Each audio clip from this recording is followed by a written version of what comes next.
আল্লাহ যাকে সম্মান দেয়, হ্যাঁ আল্লাহ যাকে সম্মান দেয় তাকে তো মনুষ্য সমাজ তার সম্মান নষ্ট করতে পারে। এখন ডক্টর ইউনূসকে স্বয়ং সৃষ্টিকর্তা সম্মান দিয়েছেন বা দিচ্ছেন প্রতিদিনই, এবং সারা বিশ্ব তাকে সম্মান করে। বিএনপির যে সুপ্রিম নেতা যিনি আছেন জনাব তারেক রহমান, ওনার সঙ্গে বৈঠকে বসবেন। আমি মনে করি এই বৈঠক একটা শান্তির বার্তা দিবে বলে আমি মনে করি। এটা কি ঠিক? প্রফেসর ডক্টর ইউনূস রাজার আমন্ত্রণে গিয়েছেন, রাজা ওনাকে আমন্ত্রণ জানিয়েছেন অ্যাওয়ার্ড গ্রহণের জন্য। তিনি ইংল্যান্ডের ক্রাউনের ইনভিটেশনে গিয়েছেন। সে এরকম একজন অতিথিকে অসম্মান করার জন্য বিভিন্ন ধরনের স্লোগান দেওয়া হয়েছে।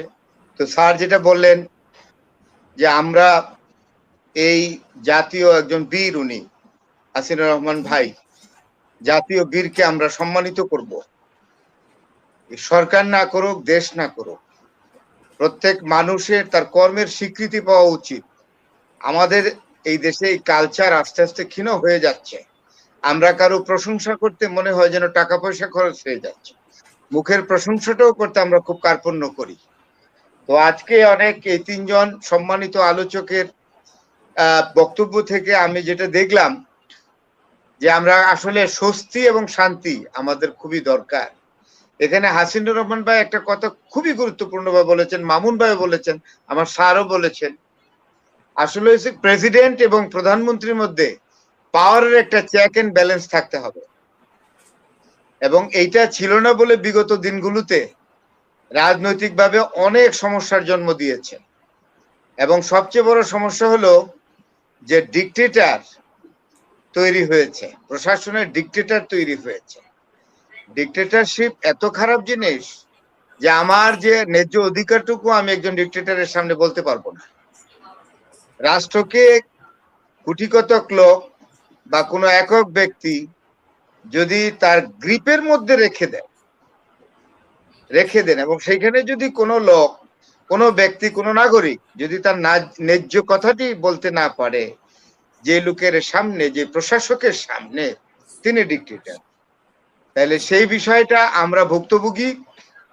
সেই জন্য আমি যেটা বলছি যে প্রধানমন্ত্রী এবং রাষ্ট্রপতির ক্ষমতার মধ্যে একটি ভারসাম্য আসতে হবে।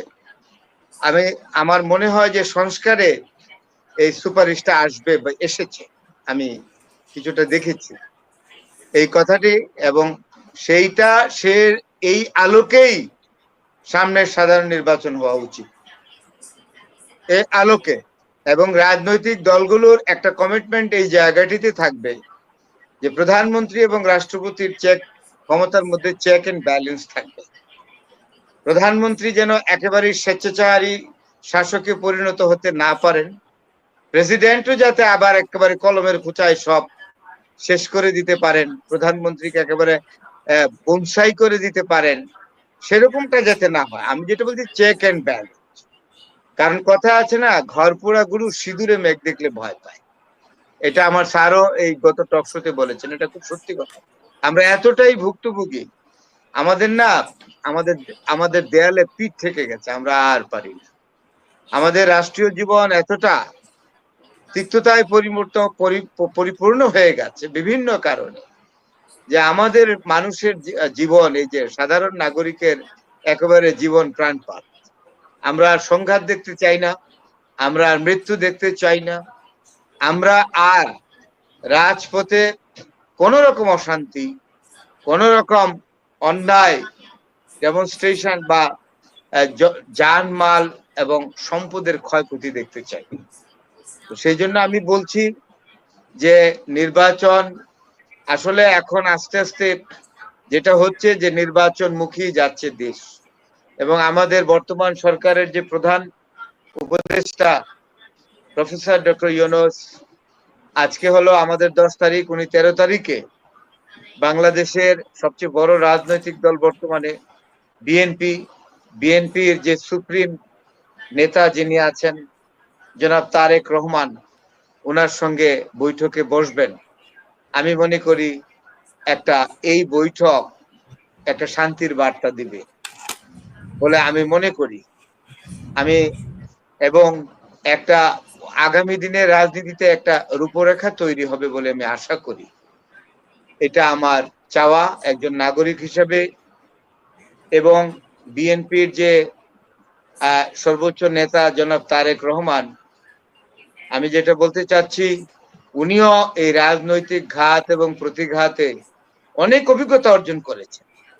সে অভিজ্ঞতার আলোকে তিনিও চাইবেন যে সামনের আমাদের দেশের যে রাজনৈতিক জীবন, সামাজিক জীবন, অর্থনৈতিক জীবন অত্যন্ত সুন্দর সুষ্ঠুভাবে পরিচালিত হবে। এবং ডক্টর ইউনূসের যে বৈঠকটি হবে 13 তারিখে, এই বৈঠকের উপরে আমি খুব আশাবাদী। খুব স্বাভাবিক, আমার মনে হয় সারা জাতি তাকিয়ে আছে। এবং কিছু লোক লন্ডনে যেই, আপনার এটা বলতেই হবে, যে লন্ডনে যে আচরণ দেখিয়েছে, তাতে আমি একজন বাংলাদেশী হিসেবে লজ্জিত। কেউ কেউ বড় বড় লন্ডন শহরের বড় বড় বিল্ডিং এর বেসমেন্টে দাঁড়িয়ে তারা পেশি প্রদর্শন করেছেন, হুমকি দিয়েছেন, এমনও বলেছেন অস্ত্রশস্ত্র কেনা হবে, কেনে তারা লন্ডনের ট্রাফালগার স্কয়ার থেকে যুদ্ধ ঘোষণা করে দেবেন। করতে করতে তারা এসে আপনার শাহজালাল ইন্টারন্যাশনাল এয়ারপোর্টে এসে একদম বিরাট যুদ্ধ করবেন। কার সাথে যুদ্ধ করবেন? তারা কার সাথে যুদ্ধ করবেন? এবং আপনি দেখেন দুই পাশে, লন্ডনের রাস্তার দুই পাশে থেকে লোকজন এসে মারামারি করেছে। এটা কি ঠিক? প্রফেসর ডক্টর ইউনূস রাজার আমন্ত্রণে গিয়েছেন,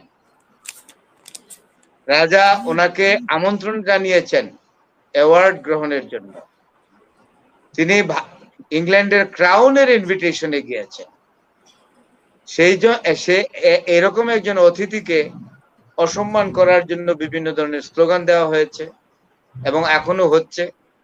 বিভিন্ন ধরনের অগ্রহণযোগ্য, অসুন্দর, অনভিপ্রেত সমাবেশ তৈরি করতেছে, সমাবেশের আয়োজন করছে, যা আমাদেরকে পীড়িত করে এবং আমরা খুব কষ্ট পাই। ডক্টর ইউনূস দেখেন, হাসিনুর রহমান ভাইকে বলি, আমার মামুন ভাইকে বলি, এবং এখানে আমাদের একজন অত্যন্ত প্রিয়, সবসময় আসেন উনি আমাদের টক শোতে, একজন দর্শক ভাই আছেন, অনেক ভালো একজন মানুষ, উনিও এসছেন আজকে। তো আল্লাহ যাকে সম্মান দেয়, আল্লাহ যাকে সম্মান দেয়, তাকে তো মনুষ্য সমাজ তার সম্মান নষ্ট করতে পারে। এখন ডক্টর ইউনূসকে স্বয়ং সৃষ্টিকর্তা সম্মান দিয়েছেন বা দিচ্ছেন প্রতিদিনই, এবং সারা বিশ্ব তাকে সম্মান করে, ইজ্জত করে। পৃথিবীর বিভিন্ন দেশের রাষ্ট্রপ্রধান, সরকার প্রধান এবং জাতিসংঘের সেক্রেটারি জেনারেল থেকে আরম্ভ করে বড় বড় পদস্থ কর্মকর্তারা ডক্টর ইউনূসকে অত্যন্ত সম্মান দেখান, সমীহ করেন। তিনি একটি কোনো অনুরোধ করলে বা একটি কথা বললে তারা রাখেন। এটা উনার জন্য ব্যক্তিগত শুধু সম্মান নয়, এটা বাংলাদেশের জন্য এক সম্মান। তো উনি, এই মানুষটিকে কেন এরকম বিতর্কিত করার চেষ্টা করা হচ্ছে দেশে এবং বিদেশে, আমি কারণ খুঁজে পাই না। ব্যক্তিগতভাবে ডক্টর ইউনূসের সঙ্গে আমার কোনো পরিচয় নাই, আমার কোনো যোগাযোগও নাই। আমি বাংলাদেশের একজন নাগরিক হিসেবে এবং এই দেশের উনি এখন দেশের সরকার প্রধান, সেই হিসেবে উনার প্রতি আমি আমার সম্মান প্রদর্শন করছি এবং সারা বিশ্ব যে উনাকে সম্মানিত করছে, সেই সম্মানে বাংলাদেশের প্রতিটি নাগরিক সম্মানিত হচ্ছে।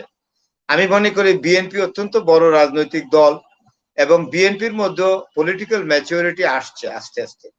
তারাও বিভিন্নভাবে বুঝতে পারছে যে আগামী দিনগুলোতে রাষ্ট্র পরিচালনা করা একটা বড় চ্যালেঞ্জ হবে। এবং আমি মনে করি বিএনপির উচ্চ পর্যায়ের নেতৃবৃন্দ সে আগামী দিনের চ্যালেঞ্জ ফেস করা জন্য মানসিক প্রস্তুতি নিচ্ছেন এবং তারা নিজেদেরকে নিজেদেরকে দক্ষ করছেন, প্রশিক্ষিত করছেন। একটু বলি, আগামী দিনগুলোতে যিনি সরকারে থাকবেন আগামী দিনগুলোতে যারা বিরোধী দলে থাকবেন, যারা সরকারে থাকবেন, তাদেরকে একটি বিষয় মোকাবেলা করতে হবে, একটি অত্যন্ত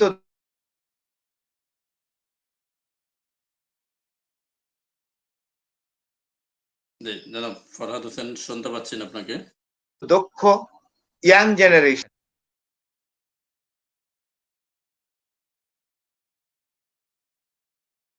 ফরহাদ ভাই আমি শুনতে পাচ্ছি আপনাকে, দ্বিতীয় পর্যায়ে আসছি, দর্শক আছেন, আমি প্রশ্নগুলি হ্যাঁ আমি শেষ করে ফেলি। যারা প্রতিনিয়ত এই নতুন প্রজন্ম নিজেদেরকে এই আপনার অবাধ তথ্য প্রযুক্তির প্রবাহে প্রশিক্ষিত করছেন, এরকম একটি প্রশিক্ষিত প্রজন্মকে আগামী দিনের রাষ্ট্রনায়ক যারা হবেন, সরকার প্রধান হবেন এবং বিরোধী দলে থাকবেন, তাদেরকে কিন্তু মোকাবেলা করতে হবে। এই জায়গাটি স্মরণ রেখেই আগামী দিনে যারা রাষ্ট্র পরিচালনা করবেন তাদের কাছে আমার একটা আবেদন থাকবে, তারা যেন এই জিনিসটা অ্যাড্রেস করে। ধন্যবাদ।